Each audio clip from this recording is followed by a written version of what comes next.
All right, good day, everybody. This is Emar Sub2, and welcome to another edition of the Sports Inquirer Show. We're broadcasting on April 21st, 2021. Hope all is well for you out there in the world. At today's broadcast, we will break down the Georgia State spring game for football and technical state of Georgia athletics. We'll move on to the original free kick and break down the European Super League that is now over after 48 hours of international mayhem. I have some thoughts on that. Also, Atlanta United and their continuing movement through the regular season. I'll focus on the defensive side of things, have some audio from George Bello and Miles Robinson. We'll then move on to the backdoor cut and recent WNBA draft for the Atlanta Dream. And then our interview spotlight will highlight a Georgia State men's tennis player who is making moves in the Sun Belt Conference. As always, if you want to follow everything that we're doing, head to the sportsinquirer.net, premier site for news and notes in the world of sports. You'll be able to see several interviews that we have posted up. And I'll pull it up right now on the site as I'm thinking of it. Let's see, what have we done? We tried some different things, over the past few days. We have an interview with, and I'll give it away. This interview spotlight will be with Robert Grinvaltz, the men's tennis player from Georgia State. I'm gonna play the interview at the end of this show, but if you want to also see it, the visual part of the interview, because we did record it on Zoom, you can go to the website, sportsinquirer.net, to check that out. We also are able to speak with Kelly Dorn and Kate Novak from the Georgia State beach volleyball team as they prepare for their conference tournament. So make sure you give a check out of that. Within the next 24 hours, we should have our interview with Georgia State beach volleyball coach. That should be up within the next day or so. Let me just make sure that's on the schedule. Beth Van Fleet, yes. Coach Van Fleet, her interview should be on the interview. It should be up on the site within the next few days. And then this is one I want to talk about, the Sports Inquirer musings. I did one yesterday afternoon, just recapping the stuff we were doing today or during that day and things we're going to do in the future. I'm not going to do one tonight, but we'll have them using another one up tomorrow. But make sure you keep checking that out on all of our platforms, which include Twitter, Instagram, and Facebook. You can do a quick search on there, and you'll be able to see exactly what we're doing on the site. You can also go to our audio and video platforms, which include the usual suspects of YouTube, SoundCloud, Spotify, Google Podcast, iTunes, and others. Just do a search for us, and you'll be able to see everything that we are doing. But yeah, I look at today's show as kind of a makeup show, not necessarily a makeup show, but yeah, Beth Van Fleet, just want to confirm that, yes, we'll have that interview up within the next day or so. As I said, as Beth and the Panthers prepare for their conference tournament. Just want to make sure I confirmed that. But yeah, today's show's theme is really making up or discussing things that I have not been able to go over the past few days. We've had a condensed schedule, a lot of stuff going on, and some things have taken place from last week that I have not been able to address. And that includes the Georgia State spring game, the WNBA draft, and some things with Atlanta United. So this is like a catch-up show for everything we have going on. And we'll start off with the technical state or Georgia athletics and the spring game for Georgia State. The team played their spring game last Friday night at in their home stadium. White defeated Blue 23-17. Obviously, the teams are split up. There were no major injuries and stuff like that. So it was a pretty good contest overall for Georgia State. Some notes from the contest itself. They actually had fans in the stands, and their fans and supporters, and they gave a number of 4,633 people in the stands. So that's a pretty solid number. We've been seeing more and more stadiums allow people to be in attendance to sporting events. So that's been a good thing, and all that stuff going on. So this is Coach Elliott, Shawn Elliott, the head coach of Georgia State football, on the spring game and what he saw just from the support of the team, of his team by the supporters? Well, first of all, I think it was what an awesome night. I thought the weather was just exceptional, and I thought the turnout was great. There was a lot of energy in the stadium, of course. It almost felt normal, which was really just an exciting time for myself. Look up and see people in the stands enjoying themselves, and our players playing hard, and our coaches having a great time. I just thought it was really an unbelievable finish to a great spring. And our players, I don't know if you watched the game out there at all, they had a lot of fun. I mean, a lot of fun. And then the game was really, really competitive. It comes down to the last throw right there to Sam Pinckney, basically. And, it could have went either way. But when you split up teams like that and you have so much uncertainty with different lines and quarterbacks and wideouts, and they had a little fun throwing offense and defensive lines in there trying to score and give them the ball. And it was just a great evening, great turnout for our Panther family and Georgia State University football. Yeah, and one big thing is the quarterbacks all got to see action. Backup quarterbacks Derek Granger, who's a transfer from Furman, and redshirt freshman Michele Colasordo, they saw a lot of the action as far as the quarterback position. Incumbent Cornelius Brown IV, or Quad Brown, he saw a few snaps for both teams. He was rotating between both squads. So all three of the quarterbacks that you can probably expect to see on the depth chart for Georgia State this upcoming year were in the contest. You also saw some very good special teams action from the kickers. All Sun Belt place kicker Noah Reeves, who's coming back for his senior year. He kicked a 50-yard field goal. But then backup punter Michael Hayes. Well, Michael Hayes, he's a starting punter. He's a backup place kicker. He also had a 50-yard field goal. So that was good to see, from the squad. Here is Shawn Elliott on the depth of the roster. Well, because of our depth, we're ahead. Anytime you can. I mean, honestly, we had 3 lines of scrimmage out there from an offensive line that played, and there wasn't a lot of tackles for loss. There wasn't a lot of sacks.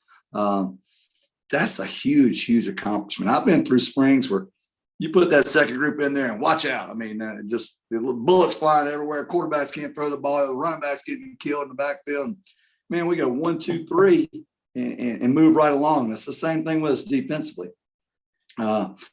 So that's nice to see. It's very nice to see. So getting the depth of our football team where it is, and it's a good feeling for a coaching staff to know that we have that much depth and we can feel comfortable putting those young guys in there to go be successful. And we were missing some guys that weren't even there tonight. And a really nice moment at halftime, Elliott awarded a scholarship to senior safety Keon Carter, the Norcross High School product, and he received a scholarship. He was mobbed by his teammates at the announcement of that scholarship offer. A very nice moment, nice touch to the contest. Here is Coach Elliott on Carter earning the scholarship. Well, Keon put himself on scholarship. Unfortunately, I'm the guy that signs the check, but those guys that get scholarships here, they're not given, they're earned. Every single one of them. And especially a young man like Keon Carter. And I've wanted to do it a year ago, but this does have a number system that you've got to balance things out, and I couldn't do it. But he is a tremendous asset to our program to walk on, and he really plays well when he's in there. He's a strong special teams contributor. It's awesome to see. And I always, when I was growing up, I always was the underdog or the guy that wasn't big enough or wasn't fast enough, that the only way I could get ahead was outwork them. So when I see guys like him and Tucker Gregg and those guys that have been put on scholarship right here, to see those guys go in the weight room, go in the classroom, and then do it out there on the field, it's special for our football program to be able to do that. So as I said, the biggest takeaway from that spring game is there are no major injuries. Everyone was able to play, and now the team is off until fall camp, which will be a few months from now. Here is Coach Elliott on where the team is right now as they prepare for their 2021 season.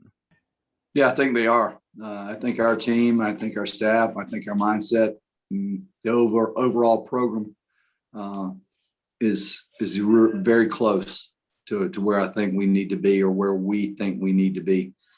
We have to continue our focus, of course, through the end of the semester and throughout the summer.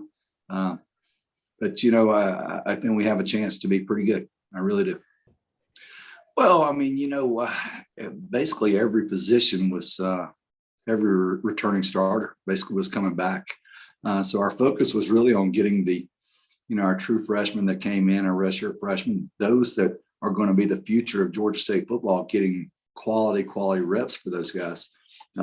Breaking in Michaela Calicerto and then Granger coming in from Furman as a transfer, getting those guys where we feel like they're game ready to go play.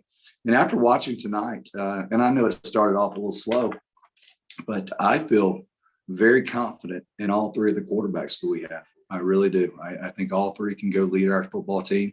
And, here we were a year ago.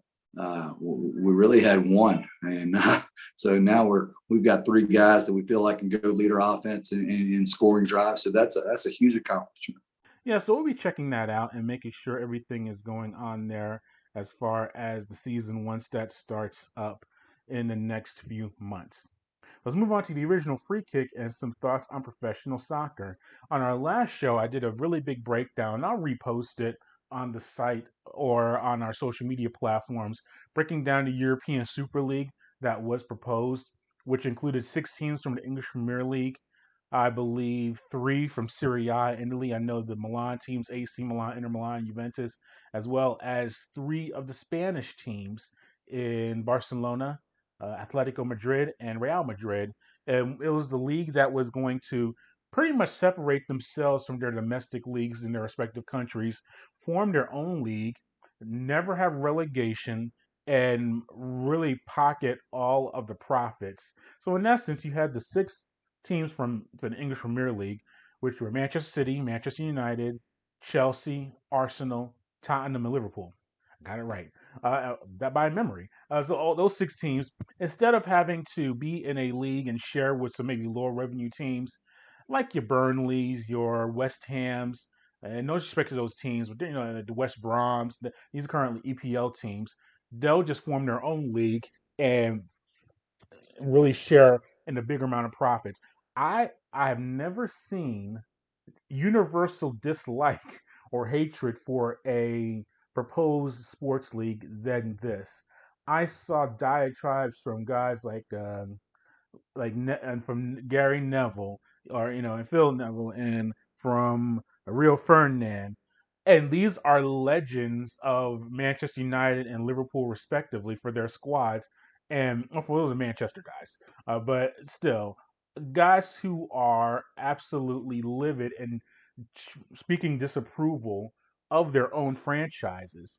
And you saw from all around the world just the universal disgust by the greed of this league, especially during this time when these franchises are receiving major tax breaks and receiving a lot of benefits during this COVID period and furloughing workers, and unemployment is at a very high level, obviously, with the COVID pandemic, and now we're all dealing with it, obviously, in the world. Just the timing of it, of the announcement, was brutal. And there was also, I think, some gall in some of these franchises like Arsenal. And I'm an Arsenal supporter, but when you haven't won the league in more than 10 years, and Tottenham, who has never, their last league championship was close to 50 years ago, teams like that are trying to put themselves like in the elite of the elite with some of these other franchises. I think that was insulting, but I don't think there was a one supporter of it. You had a few fans or supporters of teams that, quite frankly, if and I think it's more prevalent in certain like in Spain and in Italy, where you have and in Spain definitely there is, and no disrespect to some of the other Spanish teams out there trying to do their thing, but it's really a 2-team league. Atletico Madrid is a solid number 3, but it's Barcelona and it's Real Madrid. And I know Atletico has had some moments where they won the league themselves, but it's just I think those fans, they don't want to see them play some of the other teams in the league. They just want to, if they could have El Clasicos 24/7 every week, They prefer that. El Clasico is the Real Madrid Barcelona matchup. They'd rather have that going on every single week than to have to play any of the other teams. And if you look at Italy, it's kind of the same deal. Even though Juventus has won the league, well, they may not win the league for the first time in about 8 9 years. So this is a rare exception. But it's really and there's been more balance. You've had your Romas do well, and Torino and Fiorentina, like they've had their moments over the years. But you're really looking at the Milan teams and Juventus. And then you look at the English Premier League, outside of Leicester City, which had their Cinderella championship run a few years ago, you're pretty much looking at the two Manchester teams. And really now, Liverpool, they won the championship last year. The English Premier League, and Manchester City is going to win it this year. But you're really looking at the two Manchester teams, Liverpool and Chelsea. Chelsea's won the championship within the past few years. Those are your squads you're looking at as far as winning championships in that league. And some supporters of those teams, now say for England, they don't want to see them play Brighton. They don't want to see their elite squad playing in Newcastle. They want to see them play. They want to see more of the Europe of the like Champions League and have those matchups happen more often. So there's an argument a little bit in that, but that's probably about 2% of the people that I have been reading and following with this. But the league imploded just as quickly as it was announced.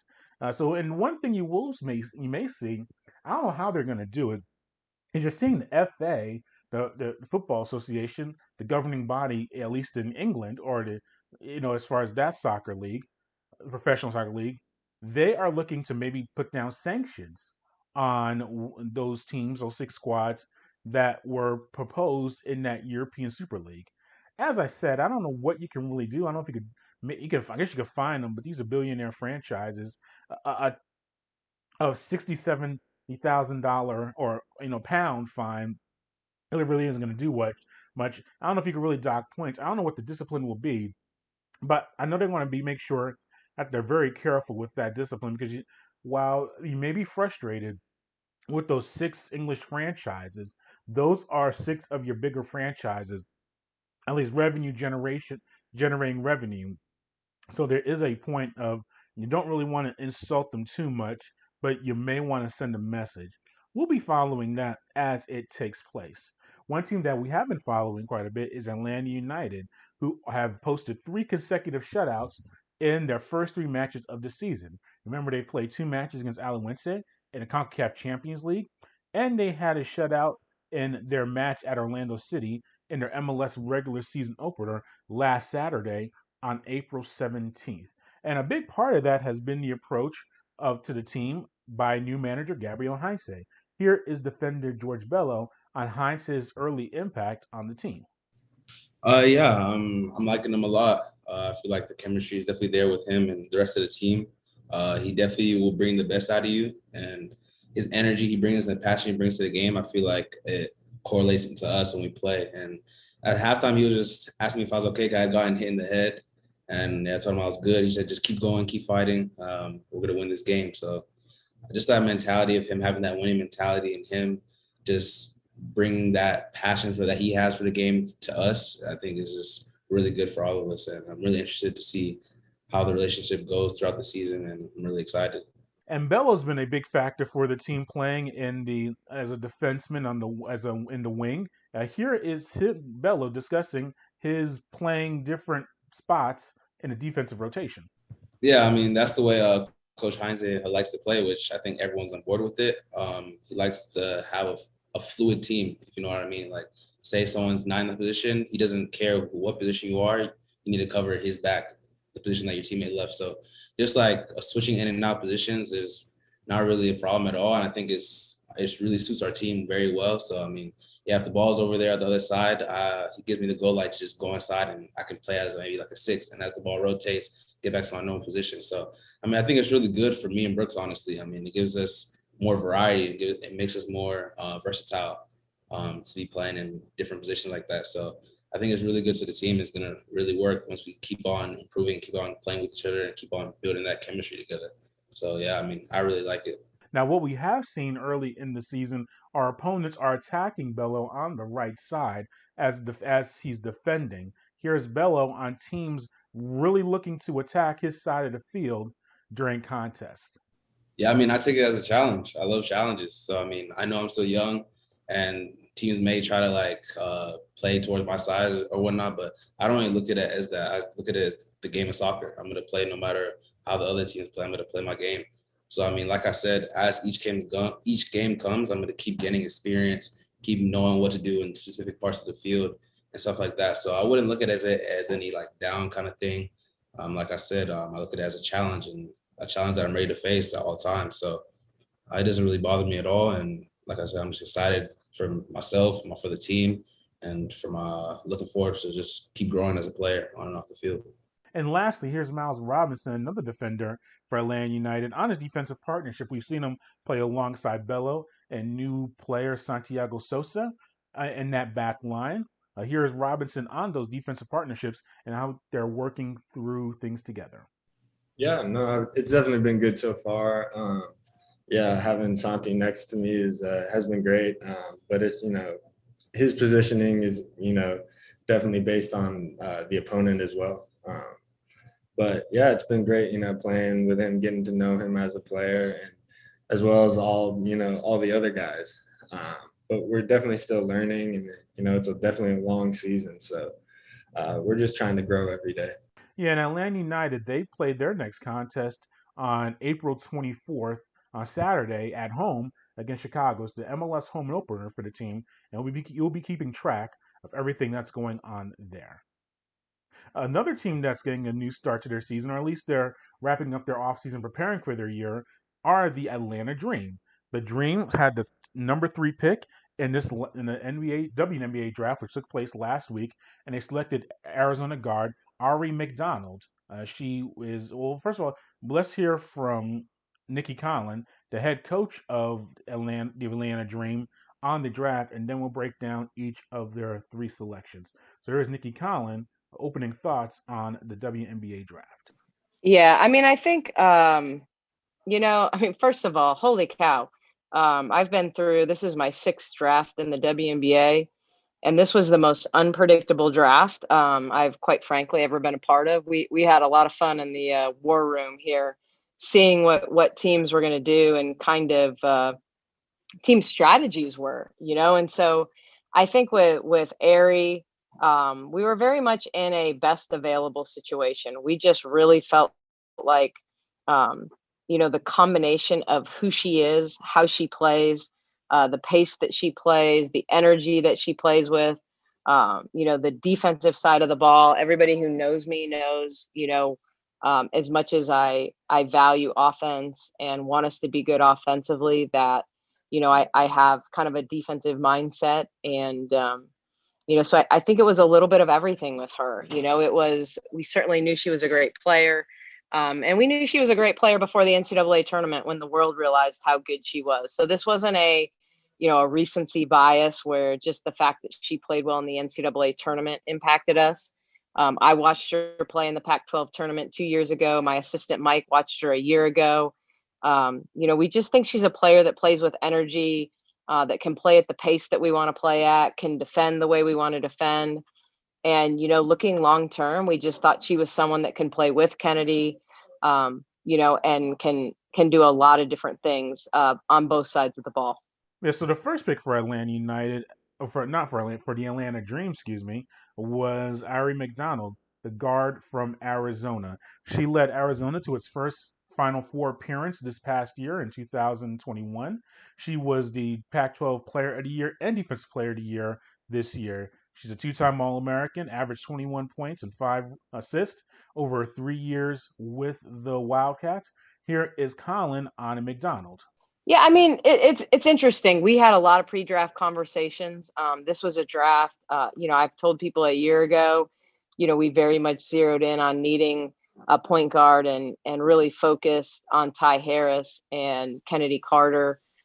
This was different. This was different for us. I think when I would like to say of the first 15 picks, but the way, the picks balanced out, I think I talked to between international and American players, like about 15 players, as well as agents and coaches. And, you can't find a bad thing. No one will say a bad word about Aerie, from Adia Barnes to Mike Neighbors and former assistants that coached her, to her agent, which obviously that's no surprise. But I think she's touched so many people. And so I think it was a part of it. I think when going into this draft, it was about depth, it was about future, it was about character. She checks all those boxes. Great family, situation, engaged, just very level-headed person, very mature in her approach to the game. Leads when she needs to lead, follows when she needs to follow. My bad. And, I think just will do whatever it takes to help a team win. And McDonald is going to fit it into an active backcourt or a big backcourt that has a lot of depth, including Tiffany Hayes, who's coming back from her sabbatical or sitting out this previous year. Here is Nicki Collen on McDonald fitting into the backcourt rotation. I mean, time will tell. Camp will play out. I think certainly we always felt like there was no obvious position for us to draft. I feel like with the depth in the backcourt, I feel like we also have the same depth in the front court. So there was no obvious, this is what we have to have, because if we don't, we're going to have a hole. So, I think some of it just has to play out. How does she fit in?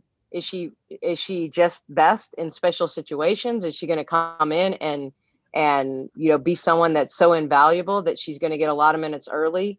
I mean, that's going to be earned. And that's the exciting part of professional sports is, there's not a lot of rosters that you can walk into and just play, and Kennedy was in a unique situation a year ago.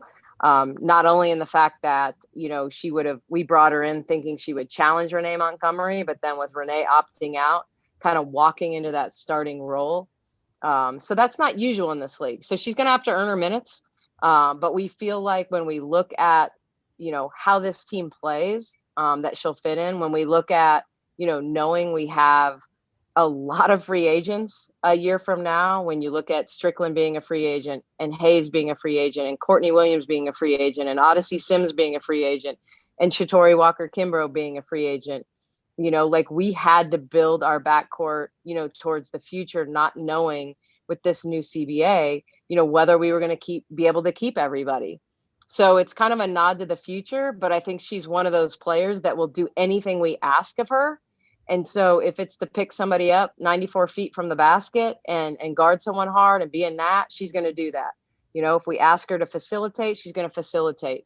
So I think the personality that she has, how she plays, kind of fits into looking now, but also looking forward. And with the 15th pick of the draft, the Dream selected Raquel Carrera, a center from Spain. She is currently playing for Valencia in the Spain Liga Dia. So she is still training there. She's probably not going to play in the United States this year, but she was a solid prospect that the Dream wanted to select. So here is Collin on Carrera. Yeah, I mean, certainly Raquel was just a personal favorite of mine. I mean, I've watched her play with Tiffany Hayes and Maite Cazorla over in Spain. I watch probably as much international basketball as anyone. So I've watched her play with Valencia all season long. And the more I watched her, the more I think she's got, I know she's not quite as tall as Emma Miesemann, but she moves like her. She never takes a bad shot. She has range to the 3-point line. She's 19 years old, and ironically, she wanted to come over to college here, had an offer at Arizona, came over and visited, almost went to Arizona, and then was offered a 5-year deal with Valencia. And so it felt a little, a lot like going to college because it was a long-term deal. So I think she's someone that, won't come over this season. She will be training with the Spanish national team through Eurobasket and then the Olympics. Whether she makes their final roster, I think is to be determined. But we kind of knew at 19 what she's capable of. I feel like when I watch her play, she makes good decisions. She makes open shots. She makes her teammates better. And if you watch the Euro Cup semis, she had 22 points and 8 rebounds in that game. If you watch the finals, they ran a tip play to her with 1.1 seconds to go. She caught and tried to finish in the same play, got fouled, and made 2 free throws down 1 to win the basketball game, and that's a really high level. I think she's a player that doesn't quite know how good she is. And I love her humbleness. I just think she's got a bright future ahead of us, but she will not join us this year. She'll be an addition in 2022. And I think when you look at rosters and roster spots and what it looks like, there's not a lot of players that can make teams outside the first round. So this was just a really, really good draft and stash opportunity, and one I'm really excited about because I think she has a bright future. And then the last selection for the Atlanta Dream in the draft was Lindsay Pulliam, a 5'10" guard out of Northwestern. She averaged 16 points and 4 rebounds, during her 4 years with the Wildcats in the Big Ten. Here is Collin on Pulliam. Lindsay Pulliam was just a player. Like I said, this draft was crazy. Lindsay Pulliam, I think as a junior was probably one of those players, high on people's lists for Big Ten Player of the Year. A really good mid-range player. Has made threes. Probably dropped because she's a little streaky. Has huge games, and then in the NCAA tournament really struggled from the field. Will get to the foul line. Will play hard. Have known Joe McEwen a really, really long time. And, he speaks incredibly highly of her as a person, how hard she plays. So I think someone that, will challenge us in camp, and will have a chance to prove herself. Yeah, so we'll be keeping track of the Atlanta Dream as they work through their to prepare for the regular season. We just got their training camp roster, so their season starts in a few weeks. And as I said, we'll be keeping track of everything that they're doing, and make sure you continue to go to the site to check it out. And we're going to wrap up the show with the interview spotlight. And this episode, it is on Georgia State men's tennis player Robert Grinvalds. Grinwaltz is a Latvian from Latvia. He's a junior for the Panthers, who are undefeated in Sunbelt play this year. During the interview, we went over his offseason hip surgery, his recovery from it, playing with doubles partner Andre Duarte, moving to the United States to play collegiately for Georgia State, and his introduction to tennis as a youth. So enjoy this interview with Georgia State men's tennis player Robert Grinvalds. All right, good day, everybody. This is Emar Sopertute, Sports Inquirer, and we're happily joined by Roberts Grinvalds from Georgia State men's tennis. The team's preparing for the conference tournament in the Sun Belt later on this week. But before we get to that, Roberts, how's the season been going so far overall for the team and you individually? I think for the team, the season's been going great so far. We were on a 10-match winning streak, so that was great, I think. And for me, I had an injury. I had a surgery on August 24. So I'm not just now coming back from the surgery, recovering. So this season for me has been tough. I haven't played a lot of singles, just mostly doubles. But for the team, it's been amazing. Yeah, you mentioned the team was on a really long winning streak, and you're still undefeated in conference play against other Sun Belt teams. What has the team done well to be so successful in conference matches? I think overall the chemistry for our team is great. The guys are very close to each other, and I think that really helps often on the court to have great chemistry and push each other to the limits and support each other in tough times. And you mentioned you were recovering from an injury and during the pandemic, and you weren't even, I'm sure, able to get a full fall session in. What was that recovery process like, and how have you felt more comfortable as the regular season has gone on?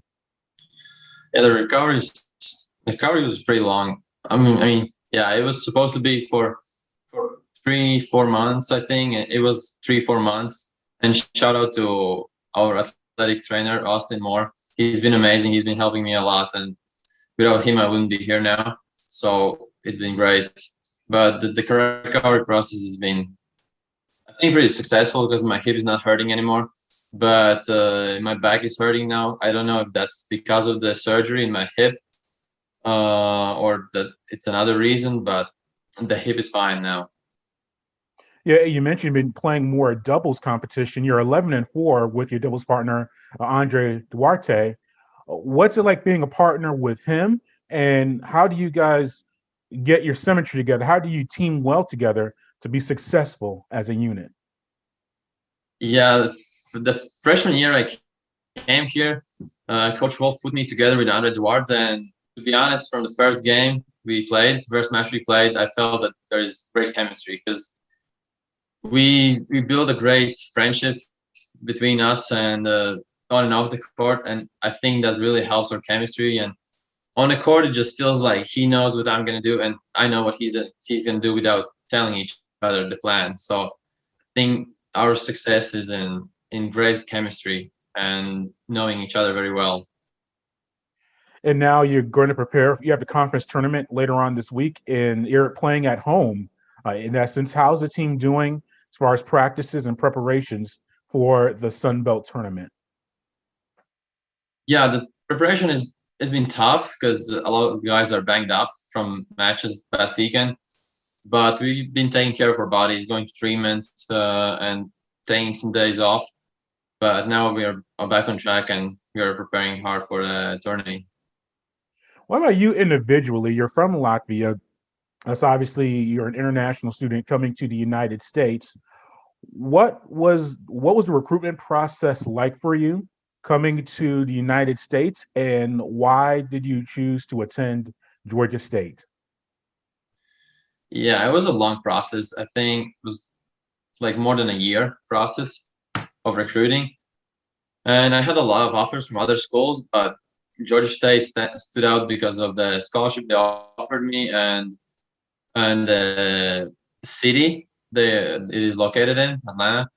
And talking with some friends from Latvia that also goes in universities in America and some other friends from other countries that go in universities in America, they said that Georgia State is a great option because some of the guys knew the team, some of the guys knew the coach. So there was a lot of pros and some cons, but overall, I think Georgia State was the great option, the best option from all my offers. And I haven't had a second that I regret the choice. I love it here so much. Yeah, what do you like about the university and specifically Atlanta? What have you enjoyed being here in this part of the world? I love that it's in city because I can gain a lot of connections, especially I'm a business major, and I think in business you need a lot of connections to succeed. And because I'm planning to stay here in America after I graduate, I think connections are a great option to have successful life, successful career. So I'm trying to build that, and it's fun. It never gets boring in the city, you know. Yeah, I was gonna say, are you looking to try to continue to play professionally or be involved in the tennis world? You said in business. Maybe what is your future plans upon graduation? I know you have the eligibility left, but are you looking to stay in the tennis field beyond college?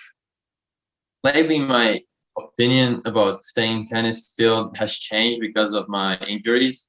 Okay. So I don't know. We'll see. I still have one more year in college, and we'll see how I feel in next next years, how my body's feeling. But so far, it doesn't look like I'm gonna stay in like professional tennis. I'm probably gonna build my career in the business world. Okay. And lastly, only other famous Latvian I know is Kristaps Porzingis from the NBA and the Dallas Mavericks. Any other Latvians that I should know about of interest that are doing Yeah, well? the tennis player Ernest Gulbis. He's not great at the moment, but he's the best tennis player in Latvia. Then Yelena Ostapenko, tennis player as well. Sevastova, tennis player. Who else? Oh, Marius Briadis. He's a world championship in box Okay. in his weight. I think that's pretty much it. There's a beach volleyball team who went to, I think, semis in one of the World Cups. Okay. There are some names out there.